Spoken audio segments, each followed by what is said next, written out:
रामनगर के छोटे से गांव में मिट्टी की गलियां, खपड़ैल की छतें और चारों ओर खेत खलिहान फैले हुए थे।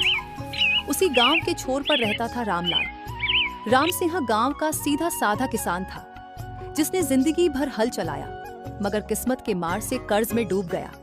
साहूकार काशीनाथ का उद्धार उस पर पहाड़ बनकर बैठा था।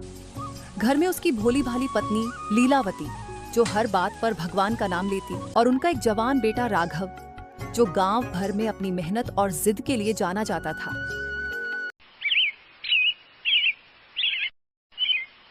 उस दोपहर सूरज सर पर चमक रहा था। घर के आंगन में राम सिंह अकेले खाट पर बैठा था और थोड़ी दूर उसकी पत्नी लीलावती सब्जी काट रही थी, पर उसकी निगाहें बार बार राम सिंह पर जाकर अटक रही थी। थोड़ी देर बाद वो राम सिंह से कहती है, काहे इतना माथा पकड़े बैठे हो जी, सब राम जी संभाल लेंगे। अरे भाग्यवान, अब भगवान कब तक संभालेंगे? अब तो काशीनाथ सेठ हर रोज दरवाजा खटखटाता है, बोलता है खेत गिरवी रख दे, नहीं तो सब नीलाम कर दूंगा। बिटवा रोज पसीना बहा रहा है खेत में, तो इस बार खेती तो ठीक होगी, उसमें से सब चुका देंगे। खेती से कर्ज चुकता होता तो गांव का आधा किसान आज सड़क पर भीख न मांग रहा होता। तभी दूर से कदमों की आवाज आती है।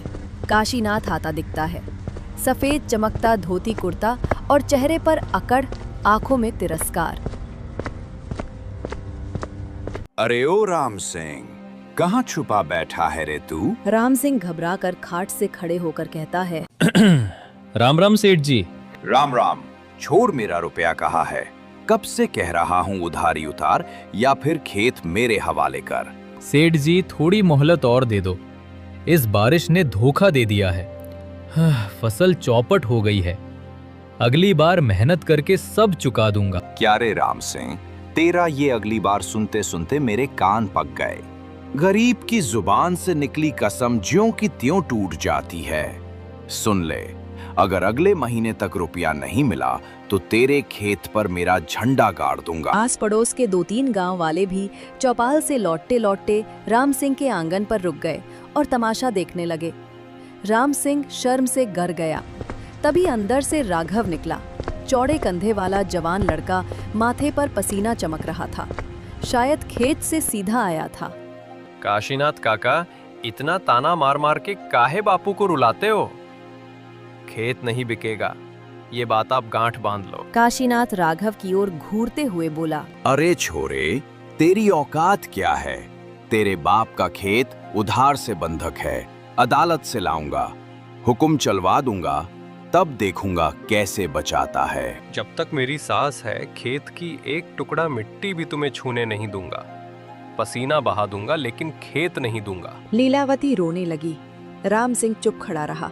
काशीनाथ मुंह बिचका कर बोला, ठीक है छोकरे, देखता हूँ तेरी मर्दानगी। महीने भर में कर्जा वापस ना हुआ तो तेरे खेत पे मेरा हल चलेगा। इतना कहकर वो जोर जोर से हंसता हुआ बाहर चला गया। गांव वाले भी खुसूर फुसूर करते हुए चले गए। आंगन में सन्नाटा छा गया, हवा भी जैसे थम गई हो। लीलावती ने रोते हुए राघव से कहा, बेटा, इतनी जोश मत दिखा, तेरे बापू पहले ही टूट चुके हैं। कर्जा बड़ा भारी है बेटा। अम्मा चिंता मत कर, तेरे हाथ की कसम, खेत हमारी इज्जत है, इसे कोई नहीं छीनेगा। मैं दिन रात काम करूंगा, भले ही तन टूट जाए। राम सिंह की आंखों में आंसू ढलक पड़े। उसने कांपते डरते हुए अपने बेटे से कहा, बेटा कसम मत खा, जिंदगी बड़ी बेरहम होती है। खेती आज है कल बर्बाद हो सकती है। कर्ज बड़ा भंबर है, इसमें अच्छे भले डूब जाते हैं। राघव ने पिता की आंखों में झांकते हुए कहा, बापू, तुमने जिंदगी खेतों में गुजारी है, अब मैं तुम्हें किसी के आगे झुकने नहीं दूंगा। खेत मेरा भी है, पसीना मेरा भी गिरेगा।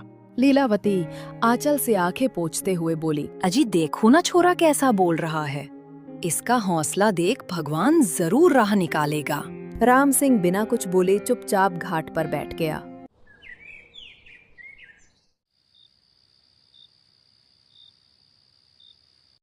उस रात पूरा घर चुप रहा।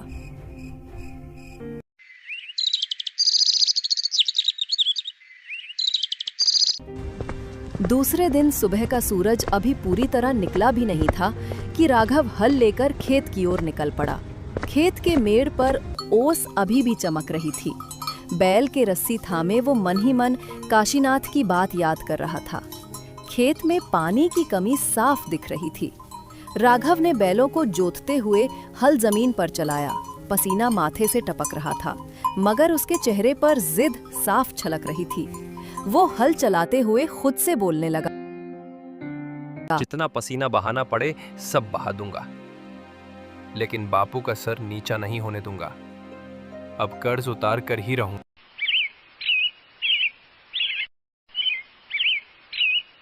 थोड़ी देर बाद गांव के 2 आदमी वहां से गुजरे, चौपाल की ओर जा रहे थे। खेत में राघव को हल चलाते देखा और वहां रुक गए। अरे देखो तो ये राम सिंह का छोरा सोचता है अकेले मेहनत से साहूकार का कर्जा चुक जाएगा। काफी बड़े सपने देख रहा है। हाँ, जवान खून है, जोश में है। 2-4 दिन हल जोतेगा, फिर समझेगा कर्जा थोड़ा नहीं पूरा पहाड़ है। दोनों हंसते हंसते आगे बढ़ गए।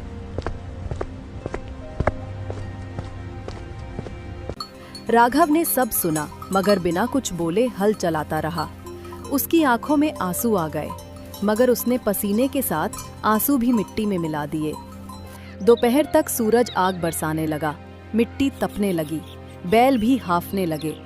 राघव ने बैलों को तालाब की ओर मोड़ा, पानी पिलाया, खुद भी किनारे बैठ गया।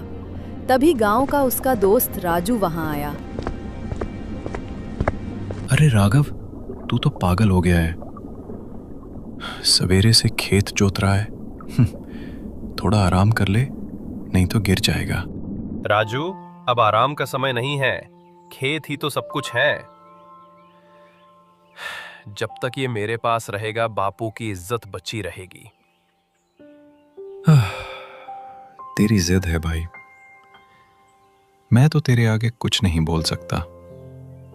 लेकिन सुन, साहूकार काशीनाथ यूं छोड़ने वाला नहीं है। बड़े बड़े लोग उसके जाल में फंस चुके हैं। शाम होते होते राघव खेत से लौटा। उसका पूरा शरीर मिट्टी और पसीने से सना था। लीलावती दरवाजे पर खड़ी होकर इंतजार कर रही थी। अरे बिटवा, तू पूरा दिन धूप में जल गया। दोपहर को खाना खाने घर आ जाता तो अच्छा रहता। राघव ने मुस्कुराने की कोशिश की और लीलावती से कहा, अम्मा, पेट की आग तो थोड़ी देर दब सकती है, लेकिन मन के अंदर जो आग लगी है वो तो जब फसल आएगी तभी बुझेगी। तब तक मुझे चैन नहीं मिलेगा। बेटा, मैं तुझसे भीख मांगती हूँ, इतनी जान मत खपा। डर लगता है कहीं तुझे कुछ हो ना जाए। अम्मा, मुझे कुछ नहीं होगा। तुम फिक्र मत करो। अगर मैं गिर भी पड़ा तो खेत की मेड़ पर ही गिरूंगा, मगर अब हार नहीं मानूंगा। 2-3 दिन ऐसे ही बीत गए। गांव वाले रोज राघव को खेत में जोतते हुए देखते, कुछ हंसते, कुछ तरस खाते। एक दिन दोपहर में काशीनाथ खुद खेत पर आ पहुंचा। उसने राघव से कहा, अरे ओ राघव, बड़ा जोर लगा रहा है रे। सोचता है ये मिट्टी तुझे रुपया बना के देगी। लेकिन सुन बे छोकरे, ब्याज दिन पर दिन बढ़ रहा है। फसल होगी भी तो आधा तो मेरे ही घर आएगा। राघव दांत भेजते हुए बोला। काशीनाथ की ओर देखा। काका, रुपया आपका है, लेकिन मेहनत मेरी है। खेत मेरा है, जब तक मैं जिंदा हूँ कोई इसे नहीं छीन सकता। काशीनाथ ने गुस्से से बोला, देख लूंगा छोरे, मर्द बन रहा है। याद रख, महीने भर बाद तेरे खेत पे मेरी फसल होगी। काका, मैंने कसम खाई है, खेत पर हल चलेगा तो सिर्फ मेरा और पसीना बहेगा भी मेरा। ये मिट्टी मेरे बापू की है, इसे किसी को भी छीनने नहीं दूंगा मैं। काशीनाथ ने घूर कर राघव को देखा और चला गया।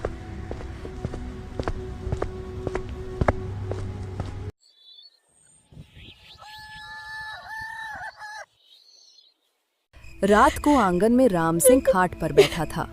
लीलावती पास में रो रही थी। लीलावती, मुझे डर लग रहा है।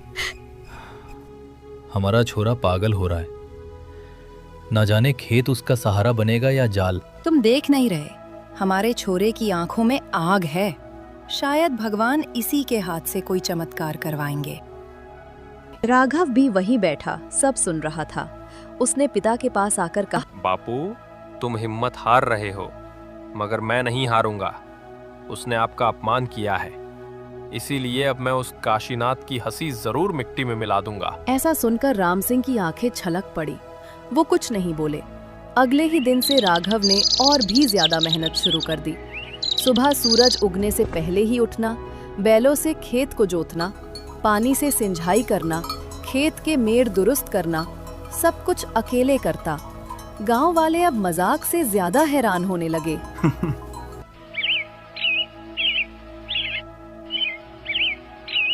ये छोरा तो सच में दीवाना है, दिन रात खेत में पड़ा रहता है।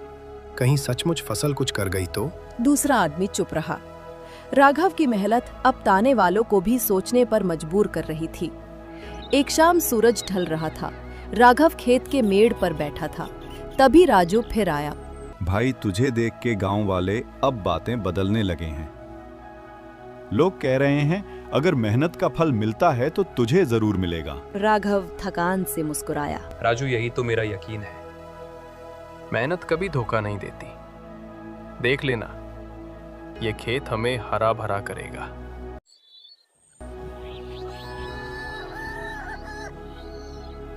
शाम को राघव मिट्टी से सना हुआ घर लौटा। रात को लीलावती ने उसको खाना परोसा और वहीं पास बैठ गई। राघव को धीरे से कहा, बेटा, भगवान तेरा साथ दे। तूने खेत की कसम खाई है तो अब हम सब तेरे साथ हैं। अपने की माँ की आंखों में देखकर राघव ने कहा, अम्मा, यही हौसला चाहिए। देखना, अपना खेत लहलहाएगा और बापू का सर भी जरूर ऊंचा होगा। राम सिंह खाट पर बैठे सब सुन रहे थे। उनके दिल में अब थोड़ी सी उम्मीद की लौ जल उठी। दूसरे दिन गांव के चौपाल पर बड़ी भीड़ लगी थी। पीपल के पेड़ के नीचे बुजुर्ग और गांव वाले इकट्ठा हुए। साथ ही गांव का सरपंच और काशीनाथ साहूकार भी वहां था। राम सिंह, उसकी पत्नी और राघव भी वहां आ पहुंचे। काशीनाथ बीच में खड़ा होकर ऊंची आवाज में बोला, राम सिंह का कर्जा सिर चढ़ गया है। अब पंचायत ही तय करे, या तो वो रुपया दे या उसका खेत मेरे नाम लिखें। राम सिंह सर झुकाए खड़ा था। लीलावती थोड़ी दूरी पर खड़ी थी। आंखों से आंसू बह रहे थे। राघव पास ही खड़ा था। सरपंच ने राम सिंह से कहा, राम सिंह, ये क्या है? तुमने सचमुच अब तक रुपया नहीं चुकाया? राम सिंह का गला सूख गया। उसके गले से शब्द नहीं निकल पाए। अरे सरपंच जी, इतना पूछने की क्या जरूरत है? पूरा गांव जानता है ये खेत अब साहूकार काशीनाथ का ही होगा। आज तक साहूकार का कर्जा कौन चुका पाया है? चुप रहो सब। खेत अभी भी हमारा है। जब तक मेरी सांस चल रही है, कोई इसे नहीं छीन सकता। काशीनाथ उसकी ओर घूरते हुए सबको कहने लगा, अरे सुन रहे हो सब? छोरा बहुत बहादुरी झाड़ रहा है। कहता है कि खुद को बेच देगा मगर खेत नहीं देगा। हाँ, बेच दूंगा मगर खेत नहीं दूंगा। खेत मेरी माँ है, कोई इसे छू भी नहीं सकता। चौपाल में सन्नाटा छा गया। सब हैरानी से राघव को देखने लगे। उस दिन राघव और भी ज्यादा टूट चुका था, मगर जिद कम नहीं हुई। गांव वालों की हंसी उसके कानों में गूंज रही थी। वो देर रात को ही खेत पर चला गया। चांदनी रात में अकेले हल के पास बैठ गया और खुद से ही बुदबुदाने लगा। सब हंस रहे हैं मुझ पर, लेकिन देखना, यही लोग एक दिन मेरी मेहनत को सलाम करेंगे।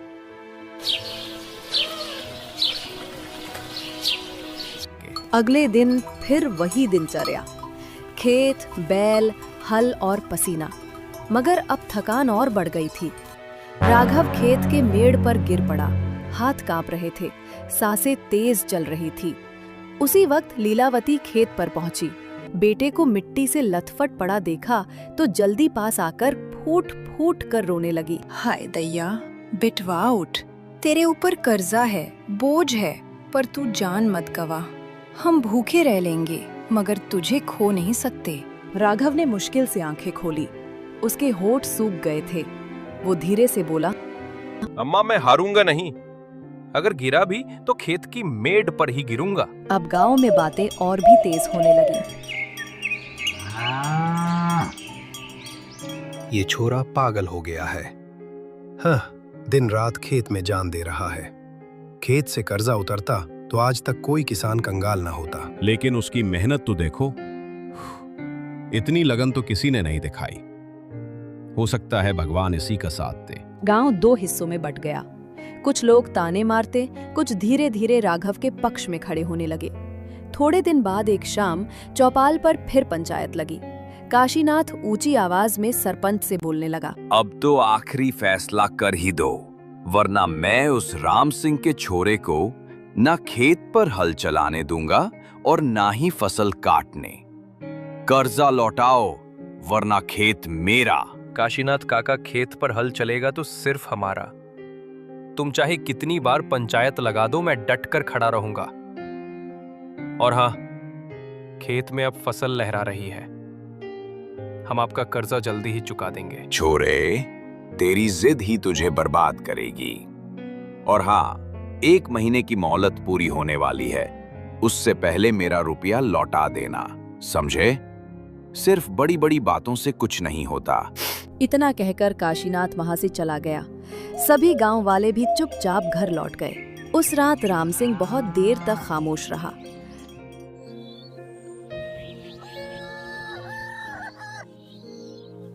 खाट पर बैठकर सोचता रहा। अंत में बोला, लीलावती, मुझे डर है कहीं बेटा खुद को मिट्टी में ना मिला दे। उसकी जिद उसे खा जाएगी। यही टैस की ताकत है जी। तुम देखना, एक दिन उसकी मेहनत जरूर रंग लाएगी। राम सिंह ने लंबी सांस ली। अंदर से वो भी बेटे पर गर्व करने लगा। राघव रात को आंगन में खटिए पर लेट रहा था। उसने लेटे तारों की ओर देखा और धीरे धीरे बुदबुदाने लगा, हे भगवान, मुझे तोड़ मत देना। माँ बाप की इज्जत का सवाल है। खेत बचाना ही मेरी जिंदगी है। मगर दिल का बोझ नींद से भी बड़ा था। दूसरे दिन सुबह खेत के मेड़ पर खड़ा राघव दूर तक फैली हरियाली देख रहा था। गेहूं की बालियां हवा में झूम रही थी। चेहरे पर थकान के बावजूद संतोष दिख रहा था। धरती माँ, तूने मेहनत का फल दिखा दिया। अब ये फसल ही हमारी इज्जत बचाएगी। इतने में राजू खेत पर आ पहुंचा। उसने हंसते हुए चारों ओर देखा और राघव से कहा, अरे वाह भाई, तेरे खेत की तो रंगत ही बदल गई। सच कहूं, इतना हरा भरा खेत गांव में किसी का नहीं है। राजू, ये मेरे खून पसीने का रंग है। मैं तो दिन रात मिट्टी में घुल गया हूं। हाँ भाई, गांव वाले अब धीरे धीरे तेरी तारीफ करने लगे हैं। कल ही चौपाल पर लोग कह रहे थे कि अगर मेहनत रंग लाती है तो राघव का खेत जरूर लहलाएगा। ऐसा सुनकर राघव की आंखें चमक उठी।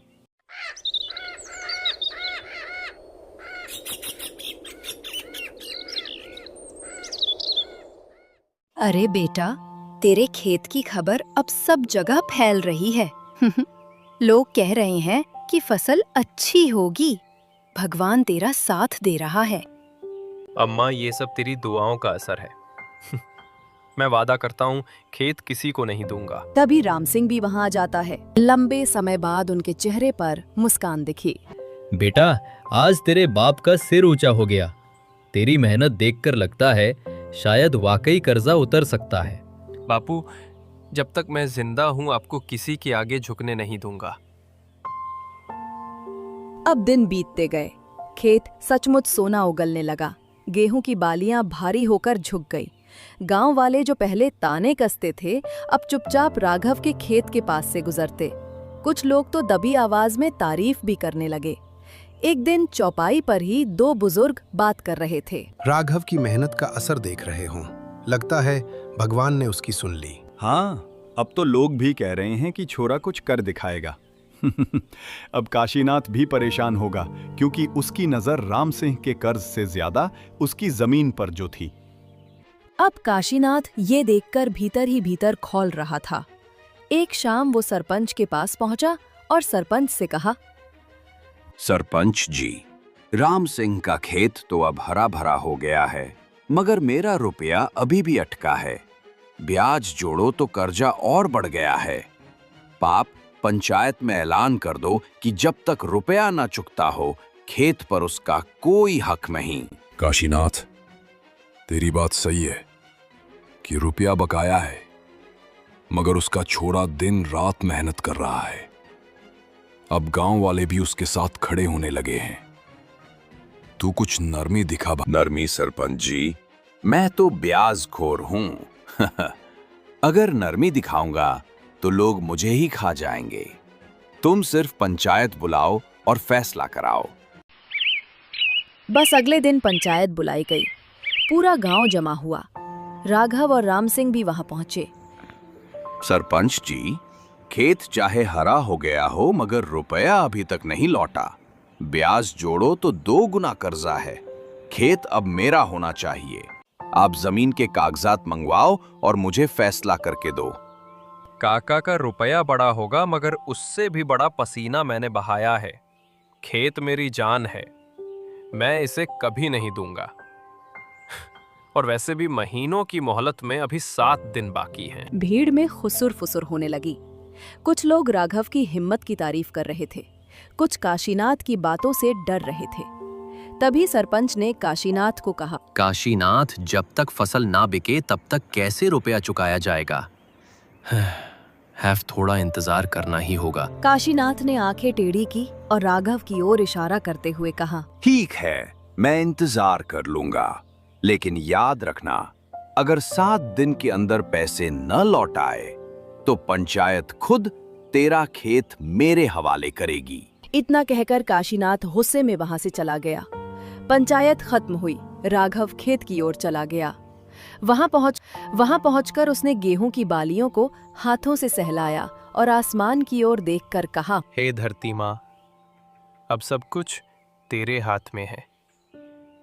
अगर तूने साथ दिया तो उस काशीनाथ की चाल खुद मिट्टी में मिल जाएगी।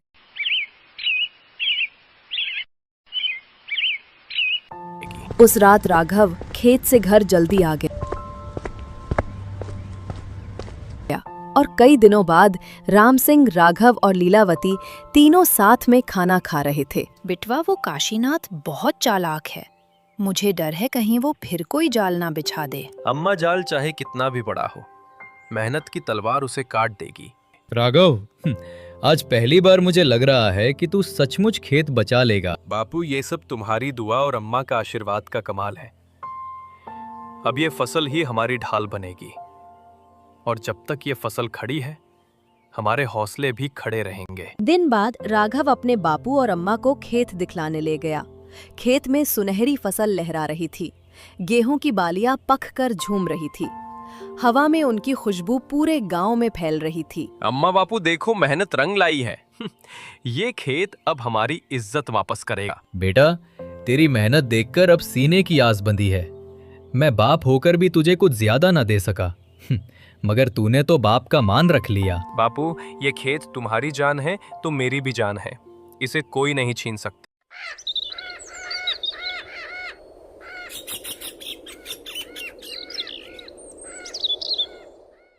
भाई, ऐसा गेहूं तो पूरे इलाके में किसी के पास नहीं है। इसका दाम अच्छा मिलेगा। जो पहले ताने कसते थे, वही अब खामोशी से दराते चलाते हुए उसके साथ खड़े थे। गांव के कई नौजवान राघव की मदद करने आ गए। जो पहले ताने कसते थे, वही अब खामोशी से दराते चलाते हुए उसके साथ खड़े थे।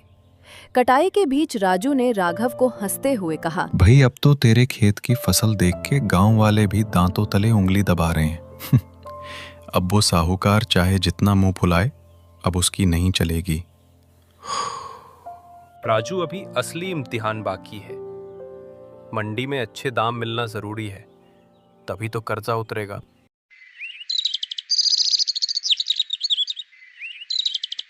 अब गेहूं की कटाई हो चुकी थी। 3 दिन बाद राघव गेहूं की सभी बोरियां बैलगाड़ी में बढ़कर मंडी की ओर रवाना हुआ। मंडी में भीड़ लगी हुई थी। व्यापारी सुरेश के गेहूं तोल रहा था। राघव के दिल की धड़कन तेज हो गई। व्यापारी ने गेहूं देखकर कहा, अरे वाह, ऐसा गेहूं तो आज तक नहीं देखा भाई। इसके बहुत अच्छे दाम मिलेंगे तुमको। ऐसा सुनकर राघव की आंखों में चमक आ गई। कई घंटों की भागदौड़ के बाद जब आखिरी बोरी भी बिक गई तो व्यापारी ने गिनकर रुपयों की गठरी सुरेश को थमा दी। राघव कांपते हाथों से रुपया पकड़ रहा था। उसकी आंखों में आंसू भर आए। वो मन ही मन कहने लगा, हे भगवान, अब बापू का सिर ऊंचा होगा। अब कोई हमें ताने नहीं मारेगा। उस दिन शाम को पूरा गांव पंचायत चौपाल पर इकट्ठा हुआ। राघव, राम सिंह और लीलावती भी पहुंचे। काशीनाथ पहले से ही वहां खड़ा था। उसने सरपंच से कहा, सरपंच जी, आज फैसला हो जाना चाहिए। कल आखिरी दिन है मोहलत का। अब ये मेरा रुपया लौट आएंगे या मैं इसका खेत ही छीन लूं। ये सुनकर राघव आगे बढ़ा। उसके हाथ में रुपयों की गठरी थी। काका, ये लीजिए अपने कर्ज के पूरे पैसे, सूद समेत।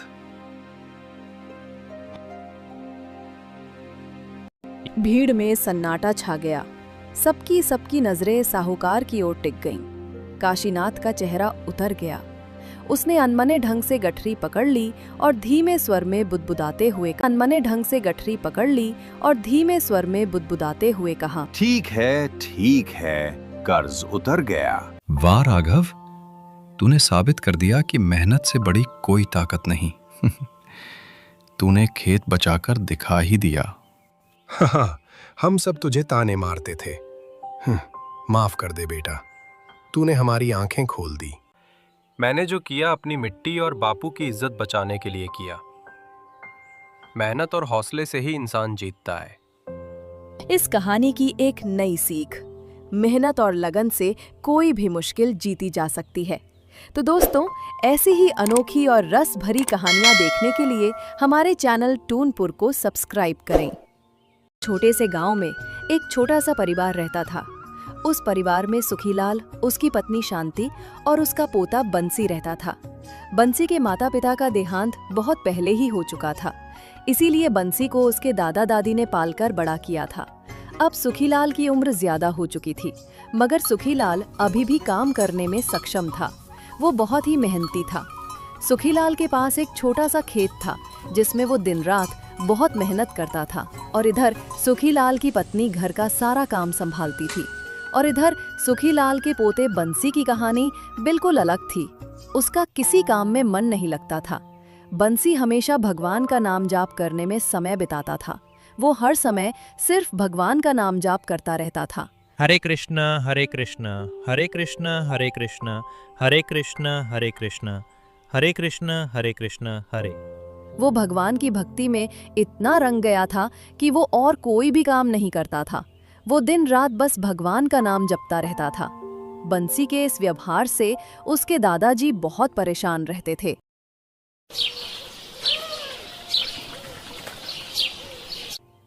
जब सुखीलाल अपने खेतों पर काम करने जा रहे थे, तभी उन्हें बगल के गांव का एक गांव वाला मिलता है। राम राम सुखीलाल काका।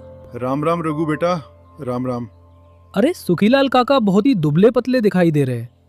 क्या बात है काका, तबीयत तो ठीक है ना आपकी? हाँ रघु बेटा, पिछले कुछ दिनों से मेरी तबीयत ठीक नहीं लग रही। पर क्या करूं रघु बेटा, खेत नहीं जाऊंगा, काम नहीं करूंगा तो घर कैसे चलेगा। लेकिन काका आपकी तबीयत खराब है तो आप खेतों पर काम करने क्यों जा रहे हैं? क्यों, क्या हुआ काका? बंसी तो बहुत बड़ा हो गया है ना, क्या वो आपके कामों में हाथ नहीं बटाता? काका, आप अपनी जगह उसे क्यों नहीं भेजते खेतों पर काम करने के लिए? अब आपकी उम्र ज्यादा हो चुकी है। अब आपकी उम्र नहीं रही खेतों पर काम करने की। आप अपनी जगह खेतों पर उसे ही क्यों नहीं भेज देते हो? अब आपकी उम्र आराम करने की है, काम करने की नहीं। अरे रघु, तुम्हें कुछ पता नहीं है। बंसी एक नंबर का निकम्मा है। उसे किसी काम में कोई दिलचस्पी नहीं है। वो कोई काम भी नहीं करना चाहता है। मैंने बहुत कोशिश की कि वो कोई ना कोई अच्छा काम पकड़ ले। उसे मैंने शहर में अच्छी नौकरी लगवा दी थी, पर वो शहर से भी भाग आया। एक बार मैंने गांव के एक लड़के से बात करके गांव के ही मुखिया जी के घर में बहुत अच्छी तनख्वाह पर काम लगवाया था, पर उसने वो नौकरी भी छोड़ दी। मैं तो उसे समझा समझा कर थक गया हूं। पता नहीं इस लड़के का क्या होगा। अरे काका, आपका पोता ऐसे नहीं सुधरने वाला। आप एक काम कीजिए, उसकी शादी करवा दीजिए। जब उसकी पत्नी घर में आ जाएगी तब उसके सर पर एक जिम्मेदारी आ जाएगी और वो अपने आप सुधर जाएगा। और आप खेतों का काम छोड़कर काकी को लेकर तीर्थ यात्रा पर चले जाइए। फिर देखिएगा वो कैसे काम पर जाता है। मजबूरी में उसे काम तो करना ही पड़ेगा। हाँ रघु, बात तो तुम एकदम सही कह रहे हो। काका, मैं ठीक नहीं एकदम सही कह रहा हूँ। आपको यही करना पड़ेगा। भाई, मेरे दिमाग में ये बात कैसे नहीं आई। मैं जल्दी से जल्दी उसकी शादी करवा दूंगा। अगर तुम्हारे नजर में कोई लड़की है तो तुम मुझे बताओ, मैं जल्दी से जल्दी उसकी शादी करवा देता हूँ। हाँ, एक लड़की तो है, मेरी नज़र में सुंदर है और कामकाज में भी बहुत होशियार है। आपके घर का सारा काम संभाल लेगी। वो बचपन से ही बहुत गुणी है।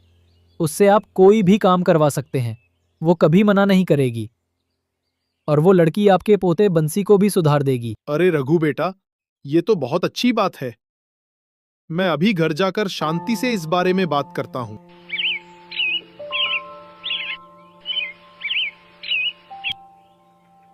अरे ओ भाग्यवान, सुनती हो? जरा मेरे लिए एक गिलास पानी तो लाना। अभी आ रही हूँ। अरे जानती हो, जब मैं खेत पर काम करने जा रहा था तब मुझे पास के गांव वाला रघु मिला। वो हमारे बंसी के लिए एक लड़की के बारे में बात कर रहा था। उसने बताया कि उसकी नजर में एक लड़की है जो बहुत ही गुणी और सुशील है और देखने में भी सुंदर है। हाँ जी, आप ठीक कह रहे हैं। मैं भी यही सोच रही थी। हम दोनों तो इतने दिनों से कोशिश करके थक चुके हैं, फिर भी ये लड़का सुधरने का नाम तक नहीं लेता। शायद बंसी शादी के बाद सुधर जाए। मैं भी यही सोच रहा हूँ कि ये अब नहीं सुधरेगा तो आखिर कब सुधरेगा। कमाएगा नहीं तो खाएगा क्या, और अपनी पत्नी को क्या खिलाएगा। और आने वाले समय में उनके बच्चे हो गए तो वो क्या खाएंगे। मजबूरी में उसे काम तो करना ही पड़ेगा।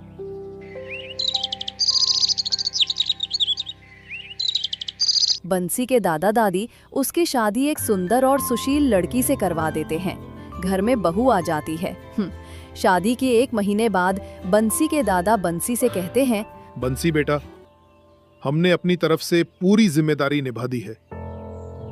अब हमारी जिम्मेदारी खत्म हो गई है और अब ये घर तुम्हें ही संभालना है। हम दोनों की अब उम्र बहुत ज्यादा हो चुकी है, तो अब हम सोच रहे हैं कि तीर्थ यात्रा पर चले जाएं और आखिरी दिनों में भगवान के दर्शन कर लें। इसलिए हम दोनों अब तीर्थ यात्रा पर जा रहे हैं। पता नहीं तीर्थ यात्रा करने में कितने दिन लग जाएं। इसलिए बंसी बेटा, तुम अपनी जिम्मेदारी अच्छी तरह से निभाना। मैं ये सब तुम्हारे भरोसे छोड़कर जा रहा हूं। मैं उम्मीद करता हूं कि तुम हमें निराश नहीं करोगे। अगले दिन दोनों तीर्थ यात्रा पर चले जाते हैं। ऐसे ही कुछ दिन बीत जाते हैं, मगर बंसी की आदत में कोई सुधार नहीं होता। बंसी पहले की तरह ही अपनी भक्ति में लगा रहता है। बंसी को भक्ति में डूबा देख उसकी पत्नी सोचती है, मैं कितनी भाग्यशाली हूँ। मुझे इतने अच्छे पति मिले हैं जो हमेशा भगवान की भक्ति में लीन रहते हैं। इनको किसी बात की कोई चिंता नहीं, बस प्रभु की भक्ति में लगे रहते हैं। सच में मैं बहुत भाग्यशाली हूँ। शुरुआत में सब कुछ अच्छा चल रहा था और ऐसे ही कुछ दिन बीत जाते हैं। शादी के इतने दिन बीतने के बाद भी बंसी की आदतों में कोई सुधार नहीं होता। बंसी जैसा था वैसा ही रहता है। ऐसे ही दिन बीतते चले जाते हैं और घर का सारा राशन खत्म हो जाता है। तब सुनैना बंसी से कहती है, सुनिए जी, आपको पता भी है क्या, घर का सारा राशन खत्म हो चुका है। आप कहीं जाकर कोई काम क्यों नहीं ढूंढते? जब देखो तब आप घर पर ही रहते हो, दिन रात प्रभु की भक्ति करते रहते हो और घर की जैसे तो कोई चिंता ही नहीं है। मैं मानती हूँ कि प्रभु की भक्ति करना अच्छी बात है, मगर इंसान को अपना कर्म भी करना होता है। अगर आप कोई काम नहीं करेंगे तो हम तो भूखे मर जाएंगे। इसलिए आपको कोई काम ढूंढना चाहिए। आपकी भक्ति करने से हमारा पेट नहीं भरेगा। अच्छा ठीक है, मैं कुछ करता हूँ। इतना कहकर बंसी घर से बाहर चला जाता है और अपने खेत पर जाकर बैठ जाता है और सोचने लगता है। मुझे लगता है सुनैना ठीक ही कह रही है। मुझे कोई ना कोई काम तो ढूंढना ही पड़ेगा। ऐसे काम नहीं चलने वाला। पर मैं कोई काम कैसे करूं? मेरा तो किसी भी काम में मन ही नहीं लगता। दादाजी होते तो वो सारा काम संभाल लेते, और अब तो वे भी नहीं हैं। मेरे पास इतना पैसा भी नहीं है कि मैं खेत में बीज बो सकूं। मैं एक काम करता हूं, थोड़े पैसे जमींदार साहब से उधार ले लेता हूं। जब पैसे आ जाएंगे तब मैं उन्हें लौटा दूंगा।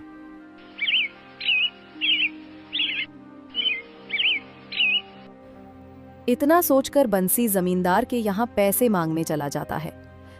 राम राम मलिक, राम राम। बंसी, कहो यहाँ कैसे आना हुआ? मालिक, मुझे थोड़े पैसे की जरूरत थी। ये बात तो ठीक है बंसी, मगर तुम एक बात जान लो, मैं तुम्हें कर्जा दे दूंगा और इसके बदले में तुम्हारे जमीन के कागज अपने पास रख लूंगा, और जब तक तुम मेरे पैसे नहीं लौटाओगे तब तक तुम्हारे ये जमीन के कागजात मेरे पास ही रहेंगे, और जब तुम पैसे लौटा दोगे तो तुम्हारे जमीन के कागज मैं तुम्हें वापस कर दूंगा। जमींदार जमीन के बदले बंसी को कर्ज दे देता है और बंसी जमींदार से पैसे लेकर वहां से चला जाता है। घर आकर बंसी मन ही मन सोचता है, हे बांके बिहारी, खेत के लिए तो कर्ज ले लिया है, अब इसके आगे आप संभाल लेना। बंसी अपने खेत में बीज बो देता है और देखते ही देखते कुछ दिन बाद उसके खेत में अच्छी फसल निकल आती है। मगर बंसी की आदत नहीं जाती।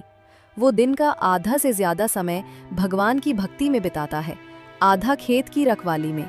और इसी तरह एक दिन बंसी भगवान की भक्ति में इतना लीन हो जाता है कि कब आकर जंगली जानवर उसकी सारी फसल बर्बाद कर देते हैं, उसे पता ही नहीं चलता।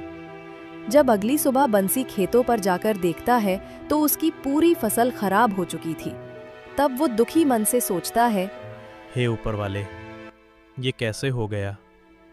मुझे तो कुछ पता ही नहीं चला।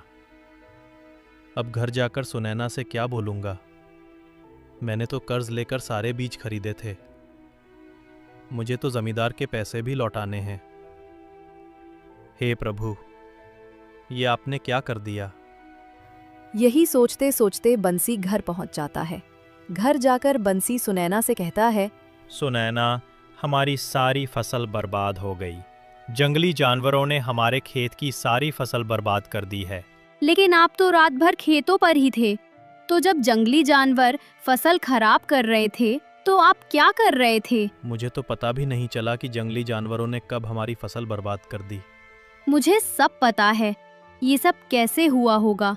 आप अपने भगवान के नाम जपने में इतने व्यस्त हो गए होंगे और आपने ध्यान ही नहीं दिया होगा, इसी वजह से ये सब हुआ है। सुनैना, तुम चिंता मत करो, भगवान हमारे सारे कष्ट दूर कर देंगे। आपको शर्म नहीं आती क्या? मैंने बहुत से लोगों को भक्ति करते हुए देखा है, पर ऐसी भक्ति किस काम की जिसकी वजह से इंसान का खुद का नुकसान हो जाए। सब कुछ इस भक्ति की वजह से हुआ है। आपकी इस भक्ति की वजह से हम लोग आज इतनी बड़ी मुसीबत में हैं। भगवान की भक्ति में आप पूरी तरह से पागल हो गए हैं।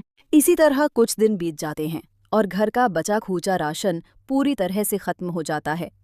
सुनैना बंसी की आदतों से तंग आ जाती है, लेकिन बंसी को कोई फर्क नहीं पड़ता। वो फिर भी घर पर ही बैठकर भगवान का नाम जाप करता रहता है।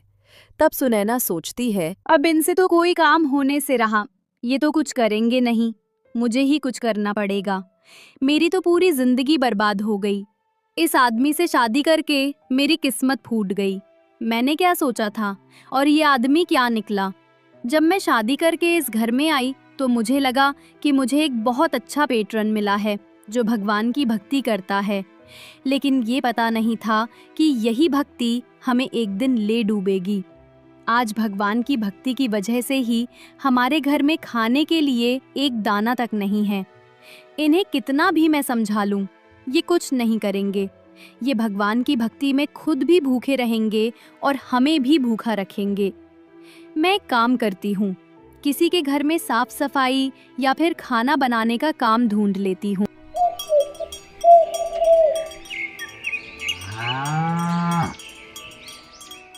सुनैना दूसरे के घरों में साफ सफाई, बर्तन धोने और खाना बनाने का काम ढूंढ लेती है।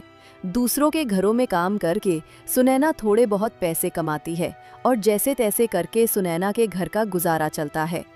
एक दिन सुनैना दूसरे के घरों से काम करके घर जा रही थी, तभी गांव का जमींदार सुनैना को बीच रास्ते में रोक लेता है और कहता है, सुनो बंसी की बहू, बंसी से कहने का तो अब कोई फायदा नहीं। तुम ही बता दो कि मेरा कर्ज कब लौटाओगी। वो तो दिन भर घर में बैठा रहता है और उससे तो कोई उम्मीद करना बहुत बड़ी बेवकूफी है। अगर तुम्हें अपना खेत चाहिए तो तुम जल्दी से जल्दी मेरा कर्ज लौटा दो। जमींदार साहब, मुझे कुछ दिनों की मोहलत दे दीजिए। मैं कुछ ना कुछ करके आपके सारे पैसे लौटा दूंगी। अच्छा ठीक है सुनैना, मैं तुम्हारी बात पर भरोसा करके तुम्हें कुछ दिनों की मोहलत दे रहा हूं। नहीं तो मुझे तुम्हारे पति पर बिल्कुल भी भरोसा नहीं है कि वो कुछ काम भी करेगा। इसीलिए तुम थोड़ा जल्दी ही पैसों की व्यवस्था करना। मैं ज्यादा इंतजार नहीं करूंगा।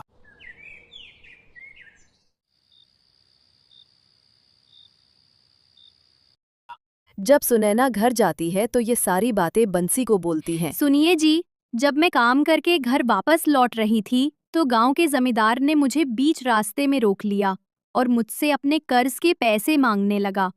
वहां गांव के कई लोग खड़े थे। उन सारे लोगों के सामने मेरी कितनी बेइज्जती हुई। उसने आपके बारे में भी बहुत बुरा भला कहा, लेकिन मैं उससे कुछ भी ना कह पाई क्योंकि इसमें उसकी कोई गलती नहीं है। मैं उसे कुछ नहीं कह पाई क्योंकि इसमें उसकी कोई गलती नहीं है। सारी गलती आपकी है। जब आपको पता था कि आपसे कोई काम नहीं होगा तो फिर आपने जमींदार से कर्ज क्यों लिया? अब हम उसे कर्ज के पैसे कहाँ से लौटाएंगे? इतना सब हो जाने के बाद भी बंसी अपनी भक्ति में फिर से लग जाता है। आपसे तो बात करना ही बेकार है। आप अभी तक वहीं अटके हुए हैं। क्या आपको पता नहीं है कि किस वजह से हम लोग आज इस मुसीबत में फंस गए हैं? भगवान कभी किसी की मदद करने नहीं आते। हमें अपना काम खुद ही करना पड़ता है। भक्ति से किसी का पेट नहीं भरता। पेट भरने के लिए काम करना पड़ता है। लेकिन पता नहीं मैं आपको समझा ही क्यों रही हूँ।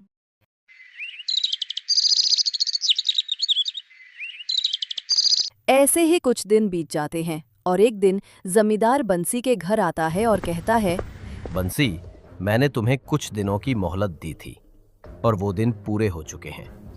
क्या तुम लोगों ने मेरे पैसों का इंतजाम कर लिया?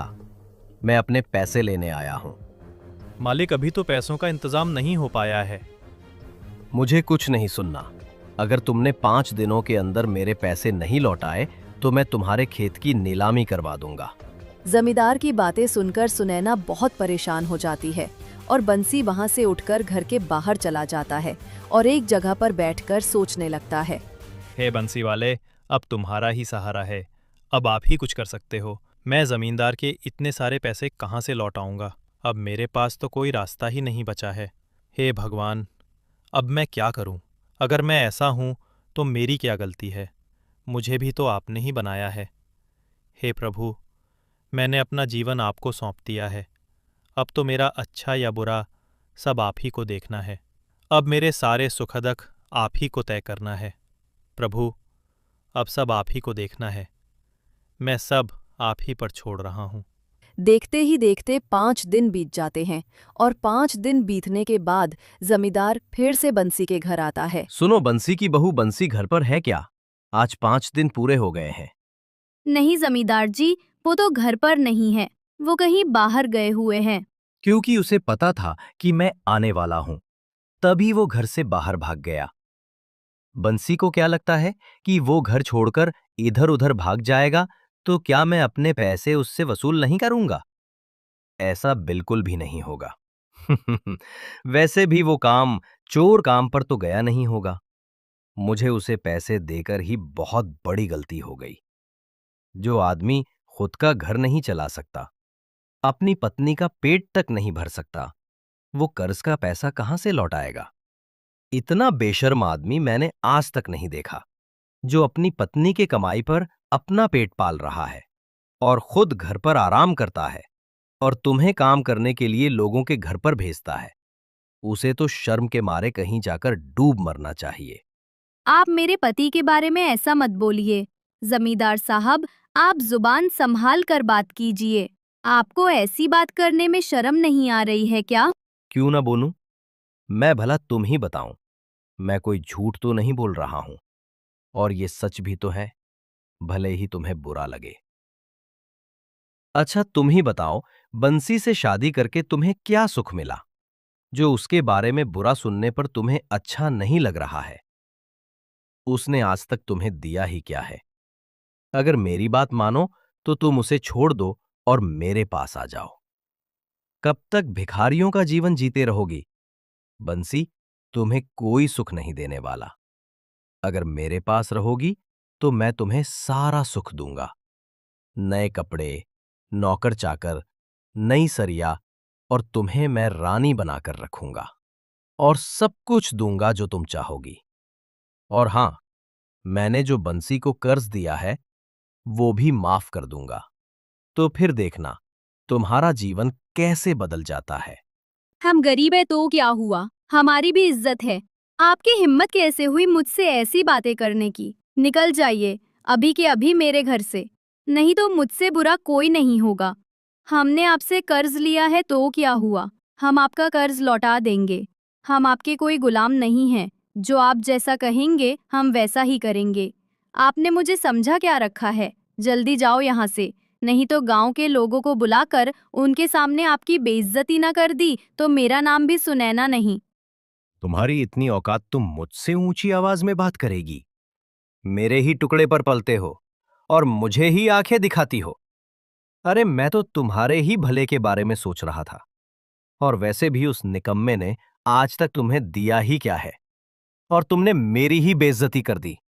अब देख मैं तुम लोगों के साथ क्या करता हूं। तुम्हें फूटी कौड़ी के लिए भी मोहताज ना कर दिया तो मेरा भी नाम बदल देना। अब तुम दोनों अपने खेत को भूल ही जाओ, और वहां अब कदम रखने की भी हिम्मत मत करना, नहीं तो मैं तुम दोनों की क्या दुर्गति करूंगा ये तो मुझे भी नहीं पता। अब वो खेत मेरा है, अब तुम्हारा उस पर कोई अधिकार नहीं। इतना कहकर जमींदार वहां से चला जाता है। सुनैना बहुत ही गुस्से में होती है। तभी वो सोचती है, ये सारी समस्या इनकी वजह से आई है। अगर ये कहीं काम कर रहे होते तो इतनी बड़ी मुसीबत नहीं आती। आज हम खाने के लिए एक दाने को मोहताज है, ऊपर से उस जमींदार ने अपनी सारी हद पार कर दी। ये सब इनकी वजह से हुआ है। तभी बंसी घर आता है और अपने पूजा पाठ में लग जाता है।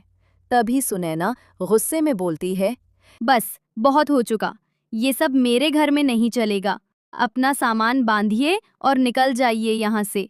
ये घर मैंने पहले भी चलाया है और अभी चलाऊंगी। अब मुझे आपकी जरूरत नहीं है। भाग्यवान, ये तुम क्या कह रही हो? मैं कहाँ जाऊंगा और कहाँ रहूंगा? ये सब तो आपके प्रभु जानते होंगे कि आप कहाँ रहेंगे और जाएंगे। उनसे आप पूछ लीजिएगा कि आप कहाँ रहेंगे। आपके ही वजह से आज जमींदार ने मुझसे कितनी घटिया बातें की, लेकिन आपसे बात करने का कोई फायदा नहीं है।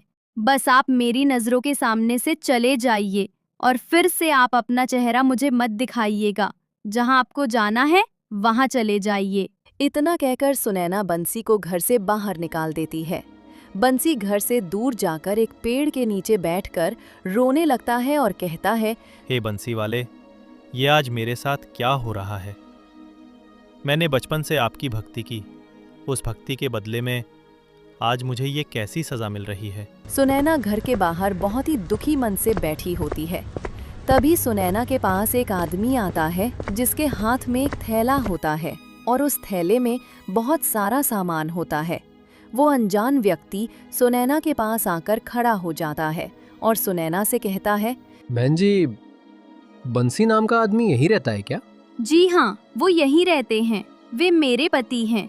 आप कौन हैं और आपको उनसे क्या काम है? क्या उन्होंने आपसे भी पैसे लिए थे? अरे नहीं बहन जी, दरअसल आपके पति बहुत सालों से हमारे यहाँ नौकरी पर हैं, लेकिन आज तक उन्होंने कभी भी अपनी पगार नहीं ली। इसलिए मेरे मालिक ने मुझे यहाँ उनकी पगार देने के लिए भेजा है। इतना कहकर वो अनजान व्यक्ति रुपयों की थैली सुनैना को दे देता है और वहां से चला जाता है। उस व्यक्ति के चले जाने के बाद सुनैना उस थैले को खोल कर देखती है। सुनैना जब उस थैले को खोलती है तो उसकी आंखें खुली की खुली रह जाती हैं। उस थैली में बहुत सारे सोने के सिक्के, हीरे, जवाहरात, रुपया, पैसा था। इतना सारा धन देखकर सुनैना सोच में पड़ जाती है। हे भगवान, इतना सारा धन, ये मैं क्या देख रही हूँ? मुझे तो कुछ समझ में नहीं आ रहा। मुझे तो ये सब कोई सपने जैसा लग रहा है। मुझे तो अपनी आंखों पर भरोसा ही नहीं हो रहा। ये कैसा चमत्कार है?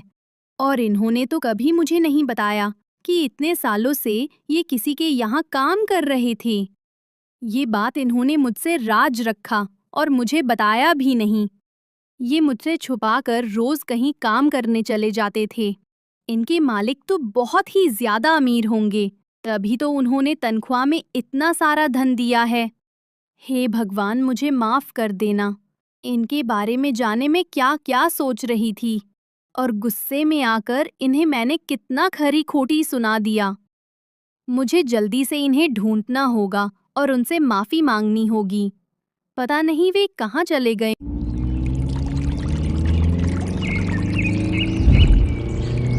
होंगे। अजी, आप यहाँ बैठे हैं, मैंने आपको कहाँ कहाँ नहीं ढूंढा। मुझे माफ कर दीजिए, मैंने आपसे कितनी बदतमीजी से बात की, इसका मुझे बहुत ही ज्यादा पछतावा है। अब घर चलिए। बंसी को सुनैना की बातें कुछ पल्ले नहीं पड़ रही थी। उसे कुछ भी समझ में नहीं आ रहा था कि आखिर सुनैना क्या बोल रही है। नहीं सुनैना, तुमने बिल्कुल ठीक किया है। यही मेरी सजा है। मैं उस घर में नहीं जाऊंगा। वैसे भी आज तक मैंने तुम्हें कौन सा सुख दिया है? तुम्हें मेरे साथ रहने से हमेशा दुख ही मिला है। उसके बाद सुनैना ने बंसी को सारी घटना बताती है। सुनैना, ये तुम क्या कह रही हो? मुझे तो कुछ भी समझ में नहीं आ रहा है। तब वो सुनैना के साथ घर जाता है। जब बंसी घर जाता है तो इतना सारा धन देखकर वो भावुक हो जाता है और वो सुनैना से कहता है, सुनैना, ये सब धन जो तुम देख रही हो वो सब ईश्वर की कृपा है। जो आदमी तुम्हारे पास ये थैला देने आया था वो कोई आम आदमी नहीं था। वे साक्षात मेरे प्रभु थे, जिनकी भक्ति मैं बचपन से करता आया हूँ। देखो सुनैना, भगवान ने मुझे क्या दिया है, मैंने तो कभी सोचा भी नहीं था।